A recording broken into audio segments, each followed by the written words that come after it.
Good morning. I am Jenna Garza.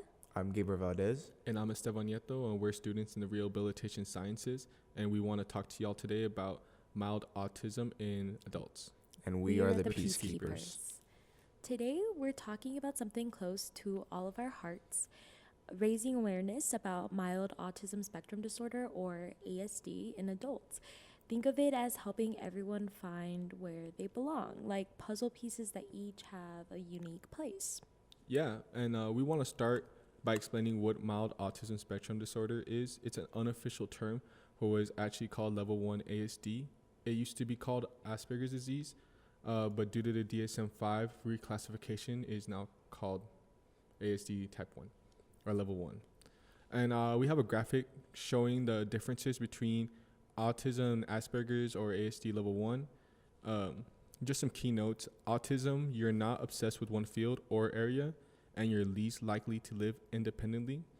While with ASD level 1, you're more obsessed with one field or area, and you're more likely to live independently, which goes into the classification of it being mild. This describes people who need the least amount of support with daily activities. Often the signs are less obvious, and people may even mask them. To give more context, adults with mild ASD might have a tough time with social interactions. For example, they might struggle with picking up social cues, like, for example, reading body language, understanding facial expressions. And you might even notice that sometimes they're very direct when they talk or very blunt in conversations, taking things very literally rather than picking up on the subtext. And this subject actually hits kind of close to home to me just because I work as a behavior technician and have a niece diagnosed with autism. So both of these experiences have given me a unique perspective on adults with autism, which is what we're talking about today. And on a personal level, my niece has shown me how autism is a lifelong experience. And watching her grow, I've learned that while she faces many challenges, she also has so many strengths like her creativity. And it's been so eye-opening to see her navigate the world and realize how little we talk about what happens to people on the spectrum as they become adults. And in my professional role, I work with individuals diagnosed with autism, ranging from all ages, from children to teenagers and even adults. So I see how firsthand how diverse the spectrum can be. And in some adults, they need more support with communication or social interactions, while others are incredibly independent or excel in certain areas like art or math. And what's clear is that autism doesn't look the same for everyone, and that journey continues way into adulthood. So, enough talking about me. I want all our listeners to close their eyes and imagine this. You're in a very noisy restaurant. You hear the loud background chatter, the loud clinking of glasses, and the bright lights are blinding you. You can open your eyes now. This can be extremely overwhelming. While most people can tune out distractions like this, for someone with mild ASD, this sensory input can feel so amplified. And this sensitivity to sounds, lights, or textures can make certain places or experiences feel very overwhelming. Yeah, and that's a great example, Jenna. Knowing the signs not only helps us become more empathetic, but also allows us to support people with ASD better. It's important because a lot of these signs are easily misunderstood, and you may be even interacting with people that you don't even know have autism. Talking about that, I don't know if you guys know that Elon Musk has mild autism. Yeah, and it's he publicly announced it, and we're talking about a man who's in the Fortune 500, very successful person, and who has publicly announced that he's been diagnosed with ASD level 1. So it's incredible to see what people who have autism do, and it shouldn't be a detriment to the person. Yeah. It's because also a lot of people have negative aspects on the word autism, when really that shouldn't be the case. Exactly, and when you go back to your example, Jenna, talking about your niece who has autism and who's very creative, did you know Tim Burton also has autism? And we're talking about a person who is probably one of the most creative writers in our generation.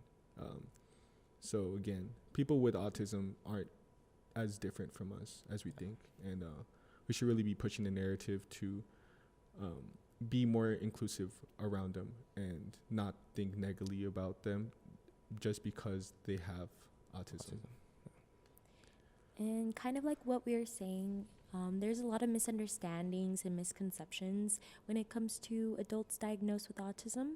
And of course, with those misunderstandings come challenges like finding employment. Job hunting is stressful for anyone, which I think we can all agree on, but it's even more difficult for people with autism. According to Very Well Health, the unemployment rate for adults with autism is around 85 to 90%. So imagine not only feeling those typical interview nerves, but also facing additional obstacles like interpreting body language or navigating sensory issues in the workplace. Absolutely. I feel like a lot of employers might not realize the barriers this creates for the individual.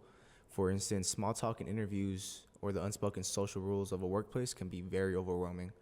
Some adults with autism might have fantastic skills but feel intimidated by the kind of social interaction that they're having.